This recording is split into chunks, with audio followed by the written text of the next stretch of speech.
안녕하세요, 여러분. 오늘은 지난주 여러분들이 조언들의 도움을 받아서 개인 발표를 하는 시간입니다. 오늘은 그 박찬욱 감독과 봉준호 감독의 작품들을 보고 여러분들이 그 안에서 키워드를 찾는 거였는데요. 음, 되게 오늘 이 반은 극과 극의 평가를 받을 것 같아요. 정말 잘한 사람들이 있고, 어떤 사람은 핀트를 좀 못 맞춘 것 같다는 그런 생각이 들거든요. 그 부분은 제가 이 학생들 발표를 다 끝나고 포괄적으로 여러분들에게 알려드리도록 하겠습니다. 오늘 발표는 본인 거를 제외하고, 발표자는 본인 거를 제외하고 모든 학생들이 이 발표 내용 중에 하나를 선택해서 키워드가 조금 더 추가했으면 좋겠다라고 생각하는 작품 하나를 추가해서 그 키워드를 넣으시고, 왜 그런지에 대한 내용을 넣으시면 됩니다. 분량은 한 5줄 정도면 될 것 같아요. 네. 우선은 작품 보고 이야기 계속 진행하도록 하겠습니다. 안녕하세요. 스토리텔링과 생활을 발표할 국수연입니다. 우선 목차에 대해서 말씀드리겠습니다. 처음으로 봉준호 감독님의 영화 기생충 인물 구두표에 대해서 말씀드리고, 두 번째로는 기생충 작품 줄거리에 대해 발표하고, 세 번째로 스토리텔링의 키워드와 키워드들의 의미에 대해서 발표하겠습니다. 처음으로 영화 기생충의 인물 구조표입니다. 우선 동익이 이끄는 가정은 부족한 것 없는 풍족한 삶을 사는 가족입니다. 두 번째로 문강의 가족은 영화의 제목 그대로 기생충 같은 존재라고 생각이 되며, 마지막으로 기택의 가정은 전원 백수 가족이며 기생충이 되어가는 가족이라고 생각이 됩니다. 다음으로 기생충 줄거리에 대해 말씀드리겠습니다. 계속된 사업의 실패로 반지하 집에서 살던 기택의 가족. 그러던 어느 날 명문대에 다니는 민혁이 기우의 집에 찾아와 수석을 줍니다. 이후 둘은 술을 마시며 민혁이 유학을 간다는 소식을 접하며 자신의 가회를 부탁받은 기우. 이후 기우는 자신의 동생인 기정에게 포토샵으로 위조증명서를 만들어 달라고 부탁하며 박 사장네 집에 들어가게 됩니다. 이후 기우는 박 사장네 가정부인 문광의 안내를 받아 집주인의 안사람인 연교를 만나고 기우의 수업에 참관하여 수업을 시작하였습니다. 수업을 성공적으로 마친 연교와 이야기를 나누던 중 인디언 놀이에 빠진 연교의 아들 다송이 등장합니다. 기우에게도 아들이 그린 그림을 보여줘 자랑을 하자 기우가 자신의 사촌의 대학 후배 중 일리노이 주립대를 졸업한 제시카라는 선생님을 소개시켜줍니다. 이에 기우는 자신의 동생 기정을 데리고 박사장내에 들어갑니다. 기정은 인교에게 다송이는 미술치료가 필요하다며 다송이의 미술선생님으로 고용됩니다. 이때 박사장과 그의 운전기사가 제시카의 집으로 데려다 준다며 박사장의 차에 태웁니다. 박사장과 운전기사 몰래 자신의 속옷을 차에 숨긴 기정. 며칠 후 박사장이 그 속옷을 발견하게 됩니다. 그러하여 자신의 차에서 운전기사가 부적절한 행동을 하였다고 의심하여 해고를 하고, 기정은 그 사실을 듣고 자신이 알고 있는 운전기사를 소개해 줍니다. 기우의 아버지, 즉 기태는 운전기사로 고용되며, 기우는 가정부인 문강에게 복숭아 알레르기가 있다는 것을 알고 그것을 이용해 모함하며 가정부마저 해고를 하고 자신의 어머니인 충숙을 고용합니다. 온 가족이 박사장의 가족을 속이고 일을 하기 시작했습니다. 어느 날 박사장네 가족이 캠핑을 가게 되어 기택의 가족은 제 집 마냥 그곳에서 분위기를 만끽합니다. 그러다 초인종이 울려 예전 가정부인 문광이 나타납니다. 문광은 집에서 쫓겨나느라 놓고 나온 것이 있다며 지하실로 내려갔고, 충숙이 따라가 지하 공간이 있다는 것을 알게 되었습니다. 그 안에서는 문광의 남편인 근세가 살고 있었고, 숨겨둘 수밖에 없던 사실을 알려주고 근세에게 바나나를 먹입니다. 문광은 이 사실을 알리지 말아달라며 이틀에 한 번 남편에게 식사를 넣어달라고 충숙에게 애원합니다. 하지만 이 상황에서 충숙의 가족들이 등장되어 상황은 역전되며 기택 가족의 진실을 알아낸다며 영상을 찍어 협박합니다. 이에 문광 부부는 기택 가족을 제압하는 데에 성공하고, 이때 연교가 캠핑이 취소되어 집으로 돌아오고 있다는 전화를 받게 됩니다. 이에 문광 부부를 포박하여 지하실에 가두고 기택과 기우, 기정은 숨죽여 탁자 밑에 숨었습니다. 잠시 후 박사장네 가족이 도착하고 다송이가 잠이 오지 않는다며 비가 내리고 있는 정원에 텐트를 세워 박사장의 부부와 무전기로 상황극을 합니다. 다송이 때문에 소파에서 잠을 자기로 한 부부, 기택의 가정이 탁자에 숨어있는 것을 모르고 기택일 냄새가 난다고 욕하며 박사장네 부부가 잠든 것을 확인하고 충숙의 문자를 받은 기택은 사고를 통해 무사히 탈출하게 되었습니다. 같은 시각 충숙에게 밀려 뇌진탕으로 죽게 된 문광을 본 근세는 오열을 하며 피가 날 정도로 머리를 찧어가며 전동 스키치로 모스부호를 전하지만 소용이 없었습니다. 박사장네 집에서 탈출한 기택은 아이들에게 계획이 있다며 집으로 서둘러 갔고 집은 침수되어 짐을 챙겨 긴급 대피소로 대피하였습니다. 기우는 기택에게 계획이 뭐냐고 묻고 기택은 무계획이 가장 좋은 계획이라며 말합니다. 다음날 연규는 다송의 생일 파티에 기정을 초대하고 이에 기택은 연규와 장을 보며 차로 돌아가는 길에 기택에게서 남편이 말한 냄새를 맡고 불편한 듯 창문을 열어 환기시켰습니다. 왜 그러는지 알면서 내색하지 않은 기택. 파티 준비가 끝나고 손님들이 파티에 찾아옵니다. 박 사장은 기택을 불러 정원 뒤에서 인디언 분장을 하고 상황극을 준비하게 됩니다. 한편 수석을 들고 지하로 내려가던 기우는 실수로 수석을 놓치고 계단 밑에 쓰러져 있는 문광을 발견합니다. 이때 복수하기 위해 숨어있던 근세는 기우의 머리를 내려찍고 지하실에서 올라온 근세는 식칼을 챙겨 파티가 열리고 있는 정원으로 향했습니다.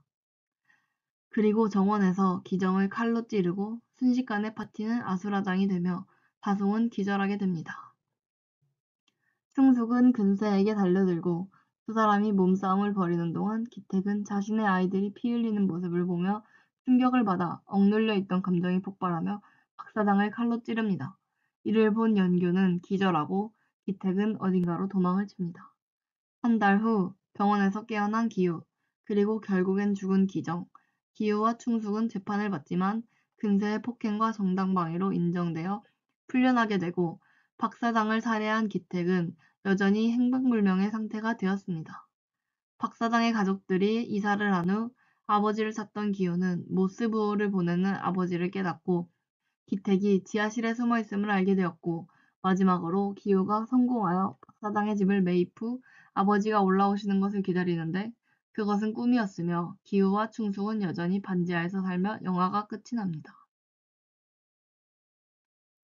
마지막으로 기생충 키워드 및 키워드의 의미에 대해 발표하겠습니다.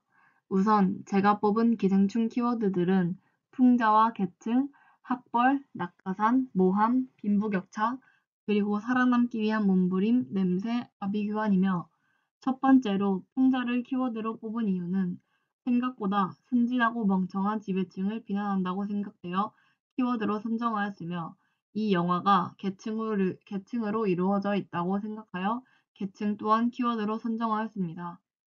세 번째로 학벌을 위조하여 낙하산으로 고용되어 두 가지 또한 키워드로 선정해 보았으며 학벌이 실제로는 되게 막중한 존재라고 생각하였는데 이 영화에선 학벌이 가벼운 존재로 느껴졌습니다. 다섯 번째로 모함은 원래의 가정부와 운전기사를 내쫓았기 때문이며 지하실에서 서로 싸울 때 서로를 물어뜯는 것을 보며 키워드로 선정해 보았고 가장 강력한 키워드로 냄새를 선정하였고 그 이유는 송강호가 동익을 죽이게 된 계기라고 생각했기 때문에 키워드로 선정해 보았습니다. 마지막으로 영화가 전반적으로 아비규환 자체라고 생각되어 키워드를 뽑아 보았습니다. 이상으로 발표를 마치겠습니다. 들어주셔서 감사합니다. 안녕하세요. 스토리텔링과 생활, 영화의 스토리텔링 요인에 대해 발표할 디자인 융합학과 2020-0264 김희준입니다. 먼저 목차입니다. 첫 번째 감독 및 영화에 대한 간단한 소개를 한 후 두 번째 관객들의 궁금증과 이야기를 유발하는 요소들이 무엇인지 알아보겠습니다. 마지막으로 세 번째는 좀 더 깊이 파고들어 세계적으로 흥행할 수 있었던 이유가 무엇인지에 대해 알아보겠습니다. 감독 및 영화 소개입니다. 제가 발표할 감독님은 살인의 추억, 마더, 괴물, 설국열차, 기생충 등과 같은 유명한 영화들을 연출하시고 장르를 파괴하거나 새로운 장르를 창조한다는 이유로 장르 파괴자이자 장르 창조자로 불리는 괴짜 감독 봉준호 감독님이십니다. 저는 봉준호 감독님의 여러 가지 다양한 작품들 중 기생충이라는 최근에 가장 이슈였던 영화를 주제로 다뤘습니다. 기생충은 칸 영화제에서 황금 종려상을 수상하고 아카데미 시상식에서 최우수 작품상, 최우수 감독상, 최우수 국제영화상, 최우수 원작 각본상을 수상한 작품입니다. 영화 기생충의 스토리텔링 요인입니다. 관객들의 궁금증과 이야기를 유발하는 요소들로 세 가지를 들어보겠는데요. 선명한 인물 구조, 갈등과 사건, 열린 결말이었습니다. 첫 번째는 선명한 인물 구조입니다. 기생충에서는 기택의 가족과 박 사장의 가족이 확연한 대비 구도로 나타납니다. 그렇기 때문에 각각의 캐릭터마다 흥미를 느끼게 되고 두 번째로 설명할 인물들의 갈등과 사건에 대해서도 궁금하게 만듭니다. 두 번째 갈등과 사건은 인물의 마찰이 일어날 때 각 인물들의 심리를 추측해보고 갈등의 결말에 대해 예측해보게 됩니다. 세 번째는 열린 결말입니다. 열린 결말로 영화를 마무리하며 영화가 끝난 후에도 결말에 대한 이야기를 관객 스스로가 생각하고 상상하도록 만듭니다. 미장센이란 연극이나 영화에서 연출가가 장면마다 의미를 부여한 시각적인 연출을 말합니다. 기생충의 미장센의 예시를 하나 들자면 봉준호 감독은 가구나 건축물의 직선적인 소재를 활용하여 화면을 구성하며 인물들 간의 계급의 차이, 넘을 수 없는 선을 표현하였다고 합니다. 이처럼 사진과 같이 미장센 연출은 전달하는 이야기를 강조하고 예술적인 시각의 미도 표현하지만 관객들 스스로 연출 요소들을 찾아보고 해석하며 궁금증을 유발하며 다양한 관점의 이야기를 만들어내기도 합니다. 지금까지는 다른 영화들에서도 쉽게 찾아볼 수 있었던 보편적인 특징이었습니다. 그렇다면 한국 정서의 영화인 기생충이 세계적으로 흥행할 수 있었던 스토리텔링 요인들에 대해 본격적으로 알아보겠습니다. 오스카 영화제에서 비영어 영화가 수상하는 일은 굉장히 드문 일입니다. 특히나 미국인들은 자막을 보면서 영화를 보는 것을 불편해하기 때문에 더욱더 불가능한 일이었습니다. 그러나 SNS나 유튜브, 넷플릭스 등과 같은 자막을 통해 해외 작품들을 감상하는 콘텐츠들이 등장하면서 비영어의 언어와 문화의 장벽이 무너졌습니다. 봉준호 감독 또한 인터뷰에서 앞서 말씀드린 예시를 들으며 이제는 기생충과 같은 비영어 영화가 상을 수상하는 일이 사건화되는 일이 아닌 자연스러워지는 일이 될 것이라고 말했습니다. 중국의 한 기자는 봉준호 감독님께 할리우드가 한국, 중국 등 아시아 국가와 공동 제작을 할 때 스토리와 문화마다 달라서 의사소통에 애를 먹고 있으며 그렇기 때문에 어떻게 스토리의 보편성을 획득하시고 모든 사람들이 반응하게 만드셨는지에 대한 질문을 했는데요. 이에 대해 봉준호 감독은 전 작품이었던 옥자를 예로 들어 옥자는 한국과 미국의 프로덕션의 합작이었고 기생충은 호련히 한국 정서의 작품이었는데 기생충이 더 크게 흥행하는 경험을 통해 자신의 주변에서 가장 가까운 소재를 바라보았을 때 전 세계가 함께 매료되었다는 이야기를 하였습니다. 또한 봉준호 감독님은 인터뷰에서 자신의 영화가 세계적으로 흥행할 수 있었던 이유를 전 세계인이 자본주의라는 한 나라의 시민이기 때문이라고 비유하였습니다.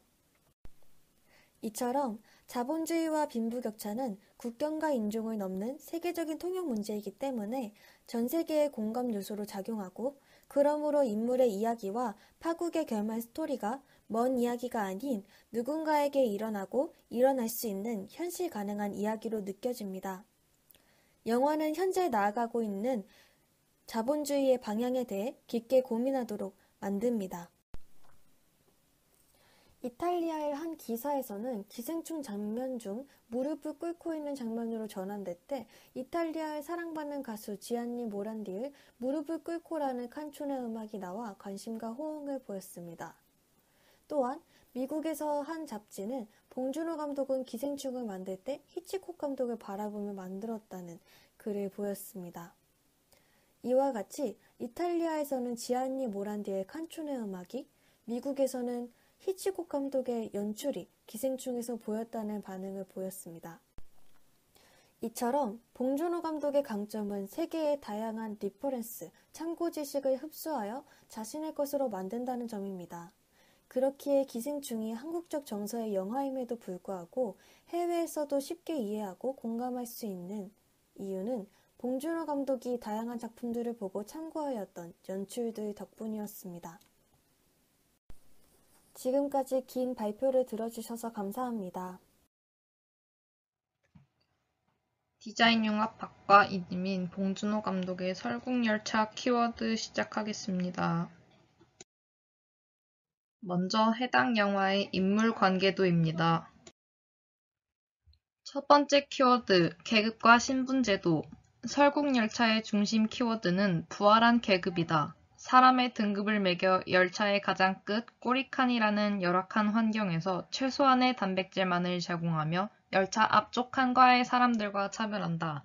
이러한 계급에서 영화 설국열차의 갈등이 발발하여 이야기가 진행되는 것이다.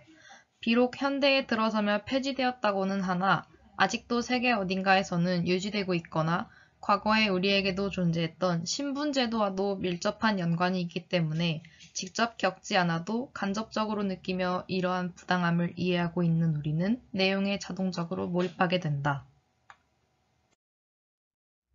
두 번째 키워드, 기상이변. 그렇다면 어째서 이러한 열차라는 배경이 존재하게 되었나? 바로 지구의 기상이변으로 인해서이다. 심각한 지구온난화로 인해 높아진 평균 지표면 기온에 온도를 인위적으로 올리기 위해 특수한 냉각제를 사용하여 진행한 작전의 부작용으로 인해 세상은 모든 것이 얼어붙는다. 때문에 인류가 생존할 수 있는 유일한 수단이자 공간적 배경인 열차가 탄생한 것이다. 지구온난화는 이렇게 영화로만 심각한 문제가 아니다. 해마다 많은 양의 빙하가 녹고 있고 비록 영화지만 지구온난화가 불러온 기상이변이라는 결과로 인해 경각심을 느낀다. 결국 인간의 과오로 인하여 세상의 모든 생명체는 비참한 상황에 처하게 된다는 예견된 사실에서 원초적인 공포를 유발한다. 세 번째 키워드, 프롤레타리아 혁명. 프롤레타리아 혁명이란 프롤레타리아트라고 칭하는 노동자 계급이 혁명의 주체가 되어 자본주의 관계를 무너뜨리고 빈부격차와 계급이 존재하지 않는 공산주의를 만들기 위한 혁명이다.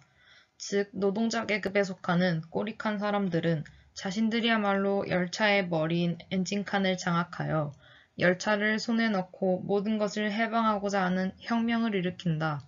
민주주의 사회에 사는 이들은 계급이 만연한 사회는 어쩌면 만인이 공평한 공산주의가 더 낫지 않는가 따위의 여러 생각을 해보게 하는데 과연 현재 공산주의 체제의 국가는 실질적인 계급과 차별이 없을까? 또한 비록 민주주의 사회에서도 은근한 자본주의는 분명 존재한다. 이러한 상위 계급에 대한 거부감과 살면서 쌓인 억압을 주인공 일행의 혁명을 통해 간접적으로나마 해방할 수도 있다. 네 번째 키워드, 꼬리칸. 영화 내에서 자주 언급되는 장소이자 주인공 일행의 계급이자 실질적인 위치, 또한 모든 것이 억압되었으면서도 열차의 모든 사건이 시작된 곳이다. 한 사람당 하나의 단백질 블록이라는 최소한의 식량만 배급하며 보온도 되지 않아 사람들은 늘 춥고 굶주려 있다. 이러한 상황에서 꼬리칸과는 반대에 위치한 엔진실까지 나아가는 것은 거의 불가능한 일이며 이를 해내려는 의지는 보통 사람이라면 절대 이루지 못할 일이다. 이러한 꼬리칸이라는 단어는 비유전적 문화 요소이자 전달 단위인 밈이 되어 가장 천대받는 상황이나 열악한 환경을 일컫는 일종의 명사가 되었다. 실제로 종종 매체에서도 꼬리칸이라는 단어를 사용하며 영화를 보지 않았던 사람이라도 꼬리칸이라는 것이 대충 어떠한 상황에서 쓰이는 말인지 짐작이 가능한 정도로 스며들었다. 다섯 번째 키워드, 통제. 그렇다면 설국열차의 상황이 나은 앞쪽 칸에선 모두가 평등한가? 그것도 아니다.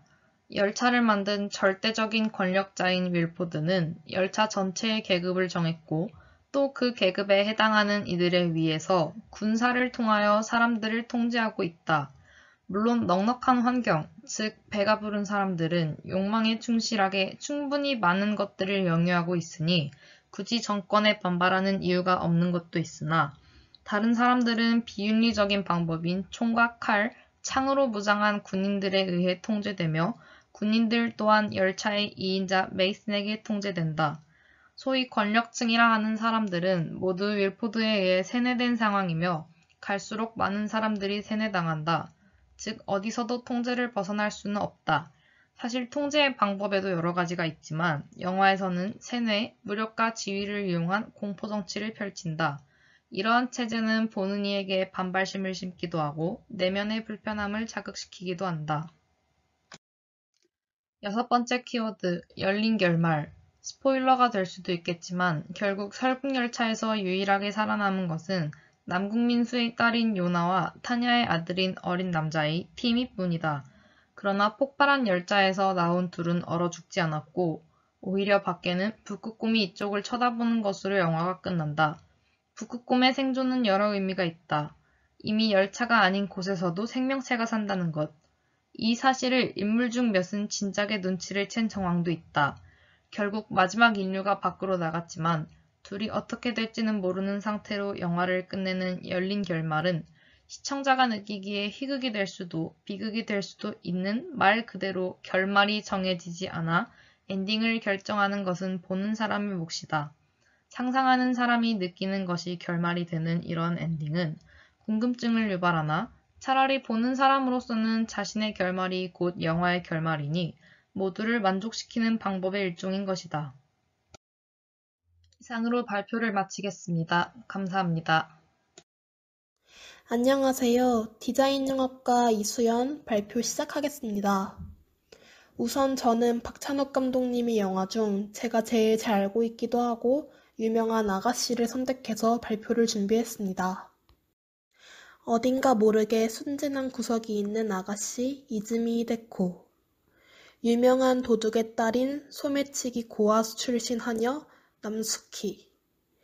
수키와 함께 협업하여 아가씨의 재산을 채가려는 후지와라 백작.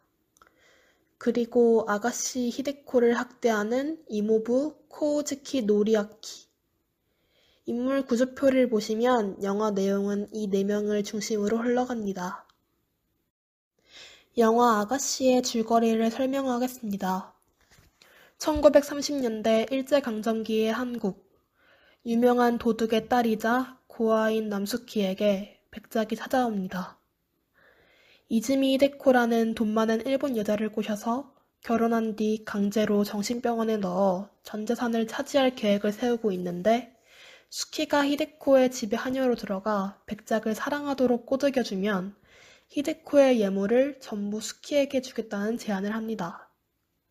수키는 덧붙여 거액의 돈까지 받는 조건으로 백작의 음모에 가담합니다. 그렇게 히데코의 집 하녀로 들어간 수키는 아가씨 히데코와 만나게 됩니다. 히데코와 지내면서 그녀에게 묘한 감정을 느끼는 수키는 백작에게 빠져드는 히데코를 가여워합니다. 백작은 히데코에게 일본으로 도피 후 결혼하자며 청혼을 했고 히데코는 수키와 같이 동행하는 조건으로 결혼하겠다며 승낙합니다. 일본으로 야반도주한 백작과 히데코, 수키는 절에서 결혼식을 올렸고 수키는 조금 변한 듯한 히데코를 보며 그녀가 정말로 미쳐버리지는 않을까 걱정합니다. 결국 파견을 온 정신병원의 직원들에게 수키는 히데코 백작 부인께서는 적절한 보호와 치료가 필요하다며 증언합니다. 백작과 수키는 히데코를 입원시키려고 다같이 정신병원을 방문합니다. 하지만 오히려 간호사들이 수키를 후지와라 부인이라 부르며 붙잡고 입원시키려 합니다. 그리고 결국 수키가 정신병원에 입원하게 됩니다. 부유한 집안에서 태어나 세상 물정 모르는 줄 알았던 히데코는 애초에 수키가 하녀로 들어오기 훨씬 전부터 후지와라 백작을 알고 있었고 수키를 속여 정신병원에 넣는 것도 둘이 꾸민 일이었습니다. 처음부터 히데코가 절대로 자신을 사랑하지 않을 걸 알고 있던 백작은 재산을 반으로 나누는 대신 히데코에게 자유를 주겠다고 제안합니다. 그렇게 둘은 어리숙한 수키를 히데코 대신 병원에 넣을 계획을 세웁니다. 하지만 오로지 수키를 이용할 생각이었던 아가씨 히데코는 점점 순수한 수키에게 마음이 기울게 됩니다. 하지만 백작의 이간질로 히데코는 동요하게 되고 수키에게 자신이 정말로 후지와라 백작과 결혼하기를 바라냐고 물었습니다. 하지만 수키는 그렇다고 대답했고 히데코는 배신감에 눈물을 흘리며 수키를 하녀의 방으로 보냅니다.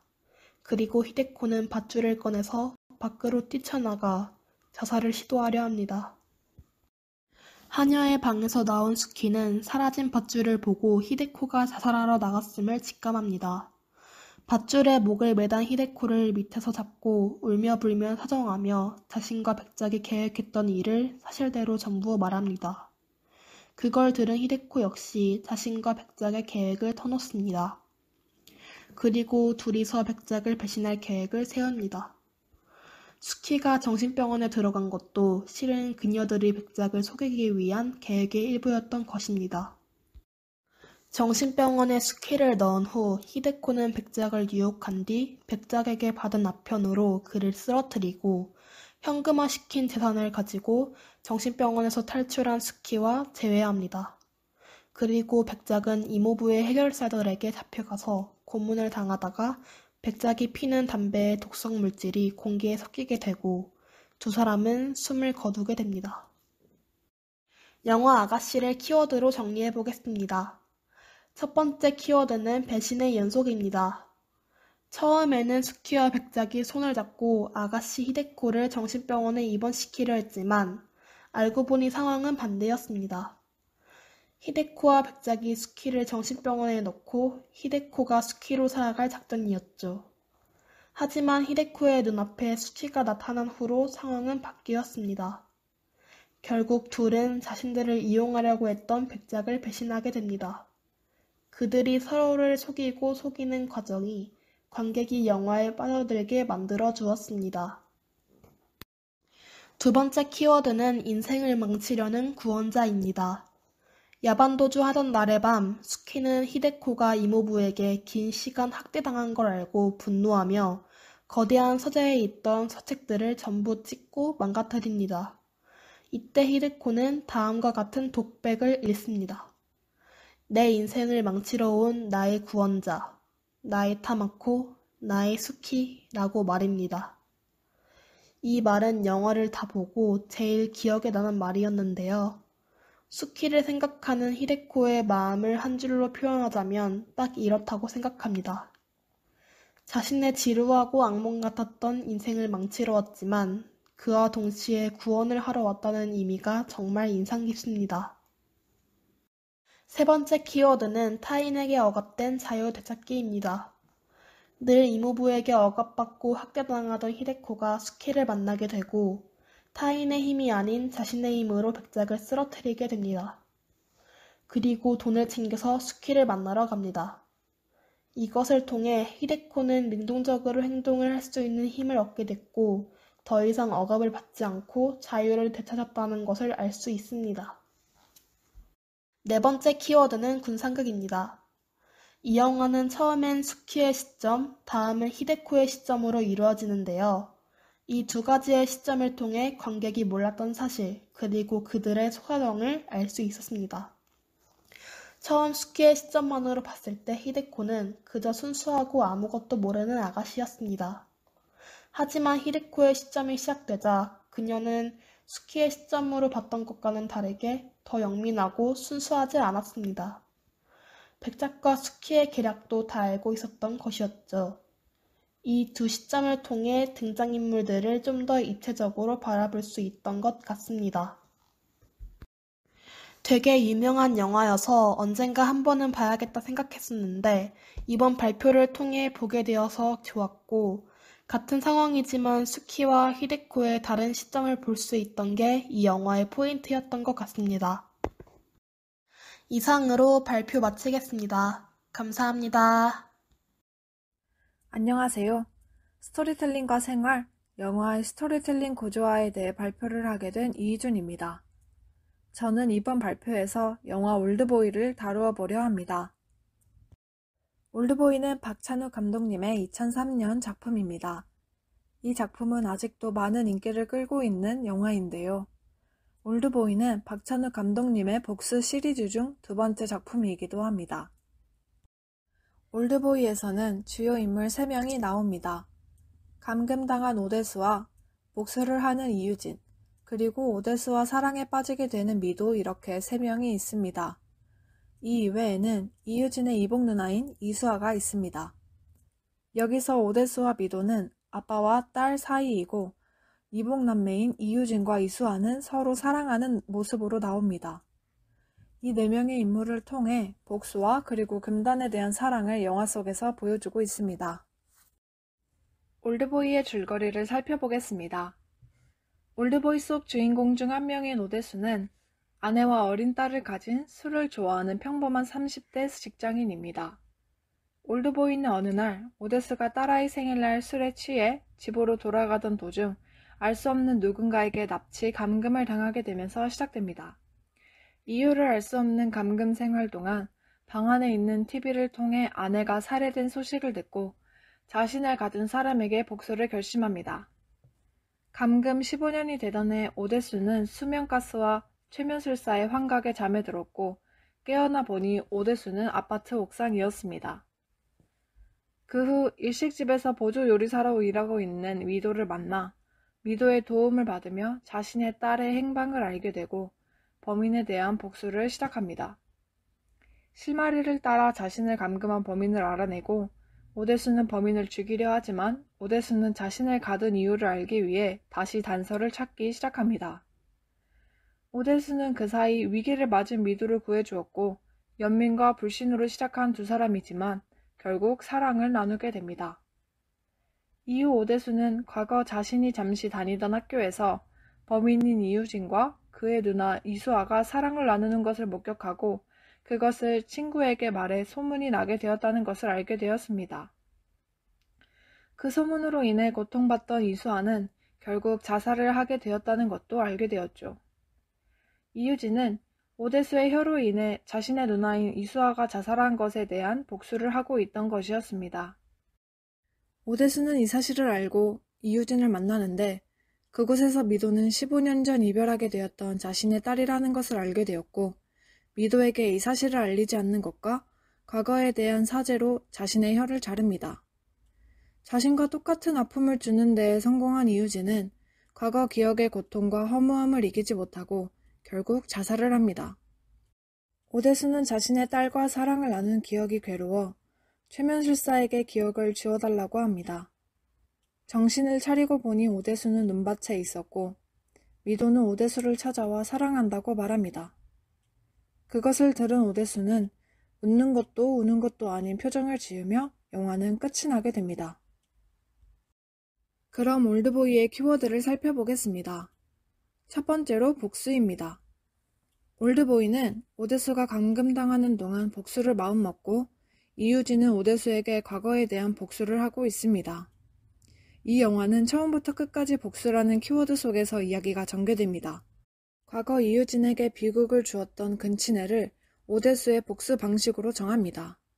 긴 시간과 많은 돈을 들여 끈질기게 똑같은 방식으로 계획된 복수는 현실의 사람들에게는 거의 불가능에 가까운 행동입니다. 이 영화는 사람들에게 이 영화를 봄으로써 대리만족과 자신이 행하지 못한 일에 대한 쾌감을 준다고 생각합니다. 또한 오대수와 이유진은 불행의 원인을 복수로 해결하려고 했기에 그 둘은 결국 복수 속에서 하나가 되는 모습을 볼 수 있습니다. 복수의 시작점인 이유진의 근친상간은 오대수의 근친상간으로 끝이 납니다. 두 번째는 선악구조입니다. 과거 이유진과 이수아는 오대수로부터 시작된 소문에 의해 피해를 입었습니다. 여기서 이유진과 이수아는 피해자이고 오대수는 가해자가 됩니다. 하지만 이유진이 오대수에게 복수를 시작한 이후로는 오대수와 미도가 피해자가 되고 이유진은 가해자가 됩니다. 결국 이유진과 오대수는 피해자이자 가해자가 되는 메비우스의 법칙을 보여줍니다. 앞에서 말한 것과 같이 두 사람 모두 문제 해결 방식을 복수로 정했기 때문입니다. 이로써 이유진과 오대수는 누가 나쁘고 착한지 알 수 없게 됩니다. 세 번째는 금단에 대한 욕망입니다. 올드보이는 사회에서 금기하는 근친상간을 다루고 있습니다. 또한 복수, 감금 등 사회에서 금기하는 것들을 보여줍니다. 그렇기에 영화에서 이러한 것들을 보여줌으로써 관객들에게 대리만족과 새로움을 느끼게 해줍니다. 네 번째는 미스테리 스릴러입니다. 올드보이에서는 관객들이 영화를 보면서 많은 의문을 느끼도록 하는 장면이 많습니다.